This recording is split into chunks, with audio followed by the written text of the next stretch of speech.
Hi everyone, and welcome back to 1119. I'm your host Candace, and we are going to be diving into 3 different ways on how to heal yourself.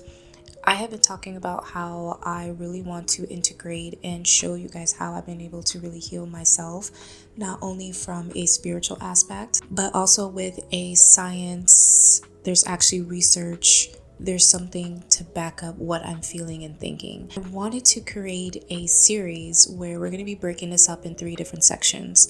The first section is we're going to be diving into the brain, your mind.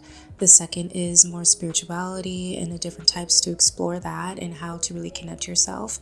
And the third portion is going to be my favorite, obviously, which is self-love and really tapping into different forms of self-care. I know that in my purpose, it is for me to really share my experiences, but also the teachings and the things that I've learned that helped me get to where I am today. And I really do, and have been saying for a very long time, like the science behind everything is the reason why I started.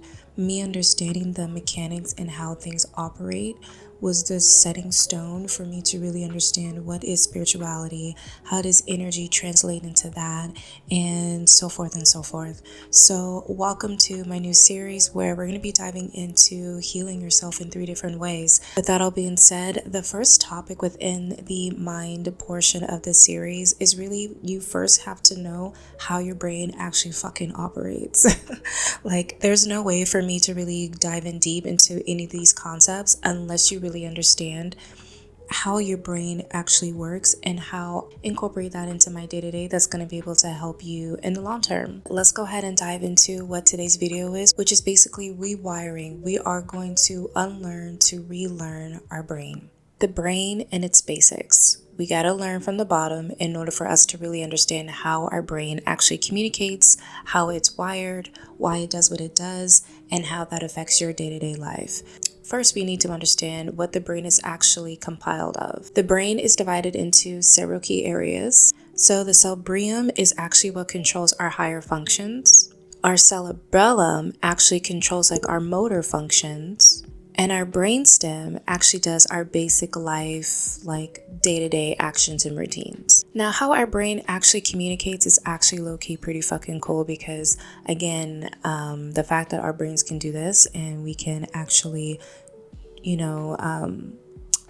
navigate in this world is actually pretty fucking cool. So basically our neurons transmit information, and this information is through like electronical pulses. Think like heartbeat, rhythm. It kind of transfers information through that way, through those kind of wavelengths. Not only is it electrical, but it's also a chemical signal as well. Neurotransmitters actually communicate to us through a chemical, but then also through a impulse of energy. Within these neurotransmitters, they are labeled between like dopamine, serotonin, neuroretrapine, and these basically have a big hold on our mood,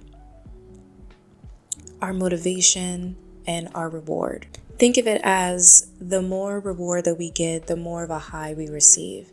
And if we like that high that we're receiving, we're going to seek out, or we're going to find other ways to receive that same type of high or replace the high that we just experienced.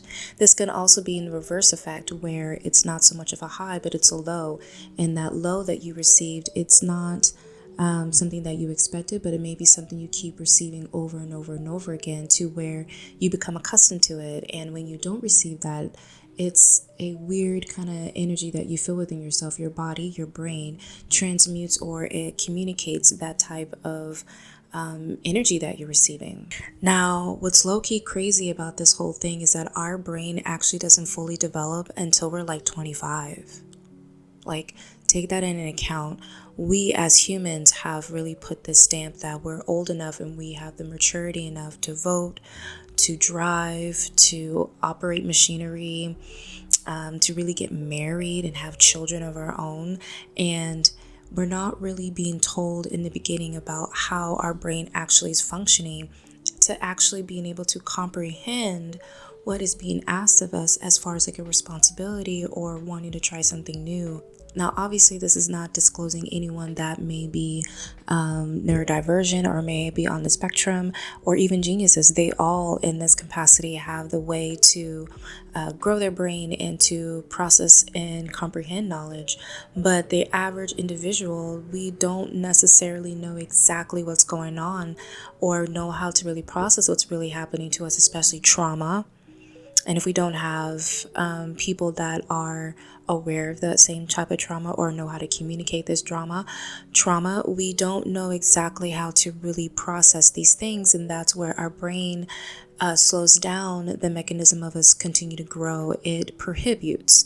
It doesn't allow ourselves to really evolve in a way because now there is a trauma or something emotionally devastating that has caused us to pause and protect ourselves in a different way now. I do want to preface and say that I truly do believe that our brains are literally just computers. It is a beautiful mechanism that is taking daily information, and that information that it's taking, it is being stored in both the subconscious mind as well as the conscious mind. Now, your subconscious mind is the things that are hidden. They're not so much in front of your face. These may be innuendos that you receive from other people, like condescending tone or just disrespect that's kind of underlining. It's not so in front of your face, but subconsciously you feel like that may have had a different type of vibe than what they presented. This can also be in regards to how you think about yourself. You may have heard a lot of times that you're these negative words and you subconsciously are taking that in. You cautiously know that that's not the truth, but if you're being told by someone you love that they say that they feel this way about you, you may subconsciously start to take in that information and start to repeat it to yourself. Not necessarily knowing or wanting that to happen, but at the same time, that's kind of what happened. And so your subconscious mind is the things that puts all that information that you're getting throughout the day, and then it's putting in little file folders. And I like to think of that it separates everything in different ways. So let's just take, for instance, let's just go for an example. It's about a work environment and you're constantly getting the same job where it's not the same pay or it's low pay. There's attitude, there's disrespect, there's a constant of a devouring for you, right? You don't like that in a cautious way, but subconsciously you're used to it. Having something outside of that is kind of wearisome and weird, and it's foreign, and you don't necessarily know how to approach yourself to get a new job, what the steps would be to really stand up for yourself, to set those boundaries with people that you work with, that it's not okay for you to talk to me in certain capacity. It is a very unique perspective of looking at life, and your brain has taken all of those examples and put it in one little file folder. Okay, that's your subconscious mind. Your cautious mind is the things that you do every day that you cautiously can see. Like you can cautiously see someone being messy and not really cleaning after themselves. You can cautiously see, the flowers are blooming today and they're very beautiful and you're really appreciating it. It's a cautious response, but the subconscious things are the things that are hidden. They're not so much in front of your face. And so understanding that portion really also does make a big stance. Now I'll definitely be diving into the subconscious and the cautious brain a little bit more in another video, but that's just to give you a little synopsis of how I feel that your subconscious brain has a bigger hold on you than you really think, and it ties into really the types of habits that you start to form and how that relates to your day-to-day structure. Operant conditioning. Operant conditioning is basically how habits are actually being formed in the present moment. This is where your behaviors are reinforced by rewards. And this can go either way, whether that reward is a good one and you're getting candy or acclimates of affirmations, or it could be the opposite and you're getting negative words. They are not affirmations. It is bullying. It is emotional damage and trauma.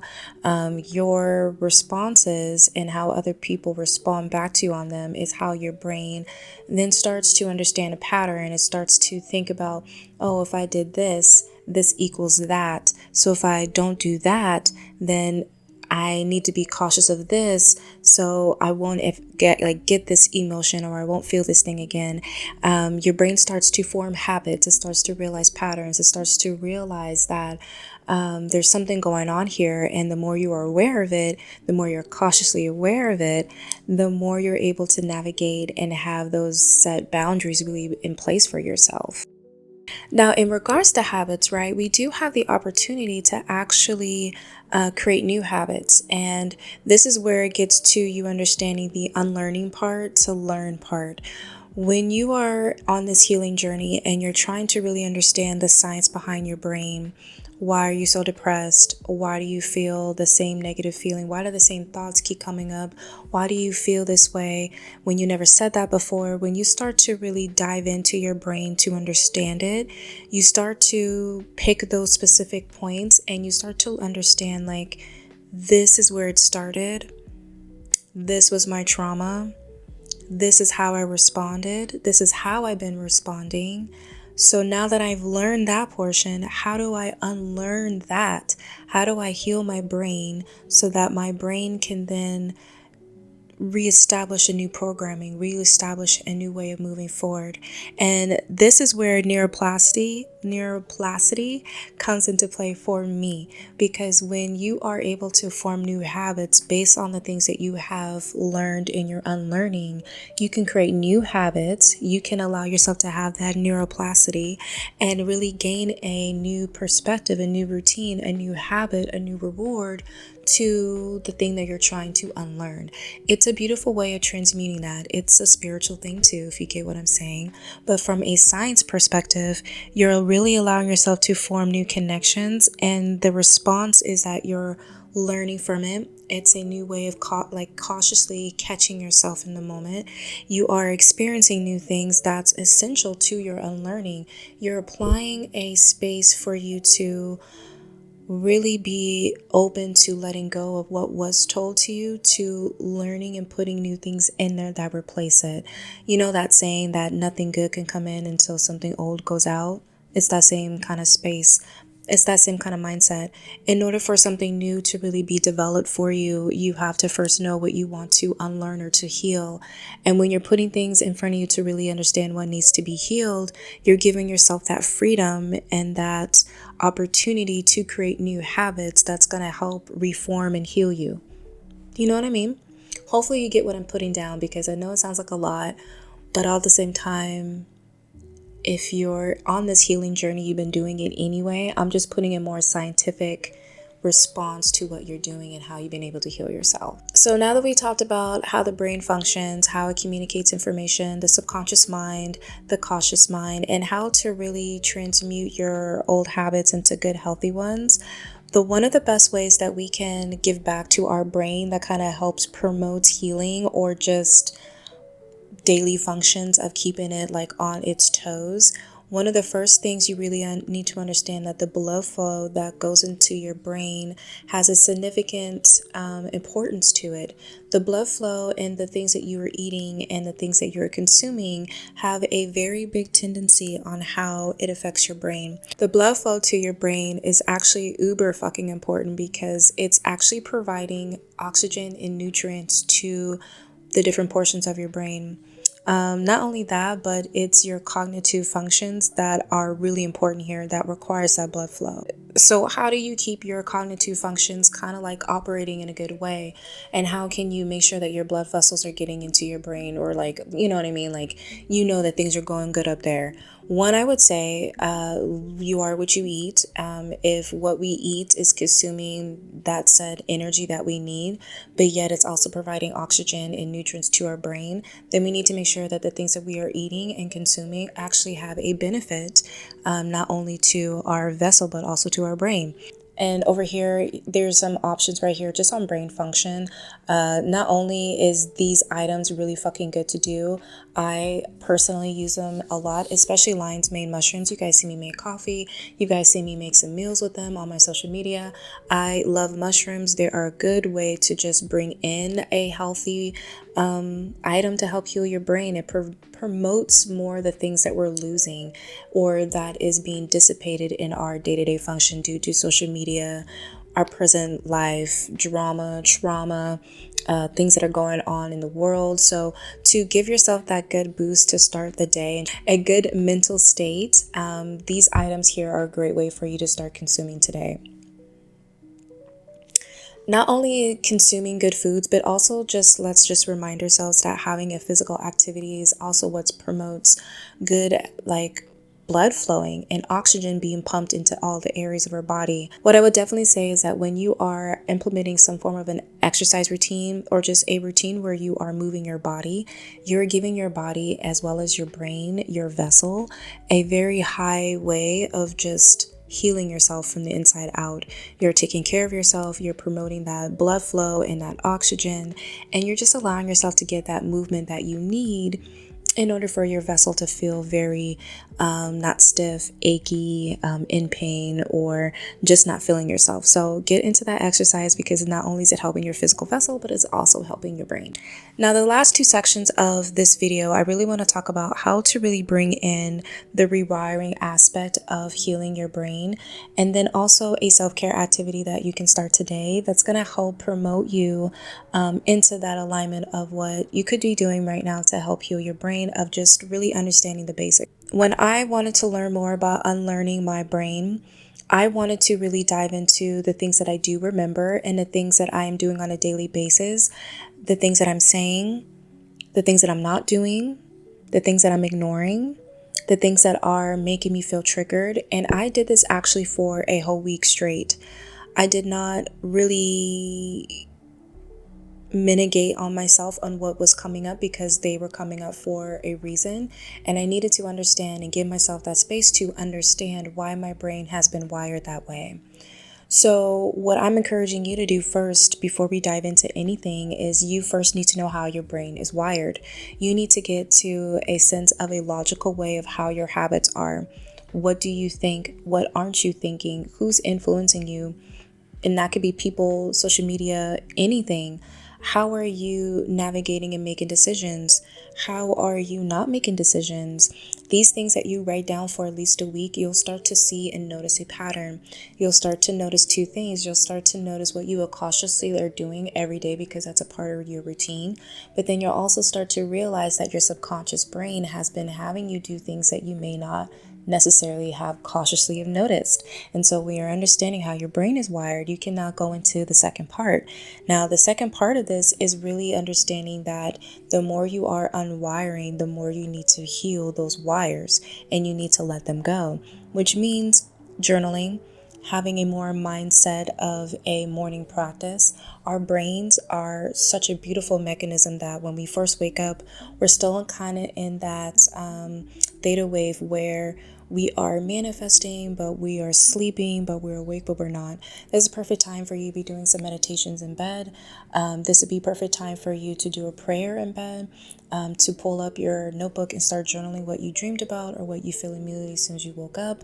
There's something here about you having a morning routine that gives your brain its opportunity to set the tone for the day. You are retraining your brain that this is how we're going to wake up, this is how we're going to start our day, because you're trying to do things differently. As I say this, it's 11:01 on my clock.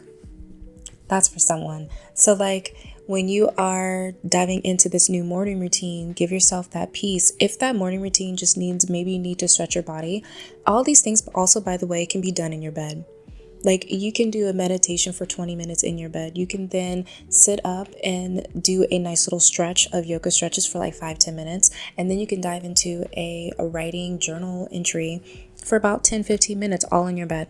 That's about a 30-minute routine where you can get up, give yourself enough time before you actually need to get up and get ready to do your day-to-day cautious routine. Another way for you to do that as we are self-reflecting. Go ahead, Momo. Because we are doing all these things, you are rewiring your brain, but you're also doing a self-reflection on where you're at and kind of giving yourself a cautious response. This is currently where I'm at in the present moment and how my brain operates. But also too, this gives you the opportunity to start putting yourself in a space of accountability, and then also at the same time in a space of, well, then if I'm taking this responsibility and accountability, how can I start to make things differently? And that's, you're giving yourself that space to be consistent. Now, whatever you need to do in order for you to kind of allow your mind to get in this space of repetition, do it. If that's setting alarms, if that is setting boundaries, if it's cutting your phone off and having your phone be on certain profiles throughout the day, if it is really setting yourself up just to sex. Now, I have done different videos on your mindset, setting boundaries, mentally getting that clarity, and it's based off of this information that I'm providing you today. So whatever it is that you decide to do, I'm basically saying that you have, in the unwiring process, you have allowed yourself to do the self-reflect and to see where you want to go. The now aspect of just setting those goals and reflecting off of that and putting yourself in a space of success is how you actually start to rewire your brain.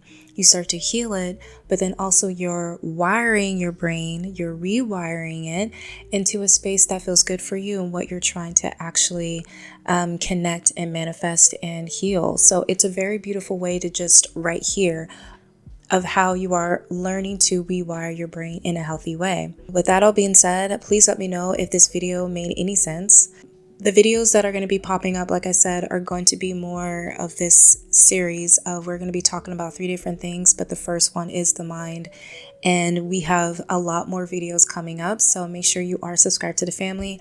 I appreciate you guys so much, and I love you. If you guys have any questions, let me know, and I will catch you guys at our next one. Bye, guys.